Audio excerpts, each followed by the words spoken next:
High five.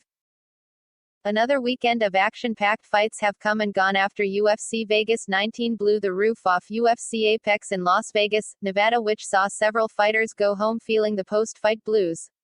Among them were Andrei Arlovski, who was submitted by Tim Aspinall, snapping his two-fight win streak. And let's not forget Eddie Wineland, who was knocked out in the very first round by John Castaneda. Video here. But which fighter is suffering from the worst post-fight hangover, now a few days removed from the show? Curtis Blaydes. Coming into his headlining bout against Derek Lewis, Blaydes was just one more win away from earning his overdue heavyweight championship bout.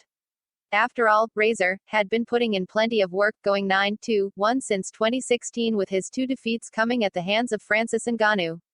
With consecutive win number 5 under his belt, there would have been no denying Blaydes a shot at the title. Unfortunately, like 11 UFC big men before him, he ran into the unmatched power of the Black Beast, which stiffened him up at the moment the nasty uppercut landed. He was then the recipient of 2 more massive follow-up bombs. It's an unfortunate setback for Razor, who will have to start another win streak to get into championship consideration. And with Jon Jones taking his talents to heavyweight, the line only gets longer.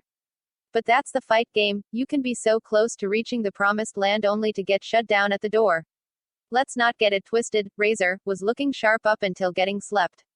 And much to everyone's surprise, he was actually tuning up Lewis on the feet, straying from his usual wrestling approach which he promised would be on full display against one of the worst wrestlers in the 265-pound division. He had Lewis backing up consistently, his punches were clean and crisp and he was simply in control the first 6 minutes of the fight. Despite the loss, Blaydes is still one of the best heavyweights on the planet and he isn't going anywhere anytime soon. As for what's next for Blaydes, he will have to wait to see how the division plays itself out in the next couple of months.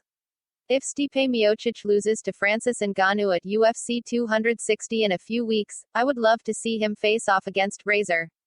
If Ngannou loses, there is no point in booking him against Blaydes a third time since he's stopped him twice already.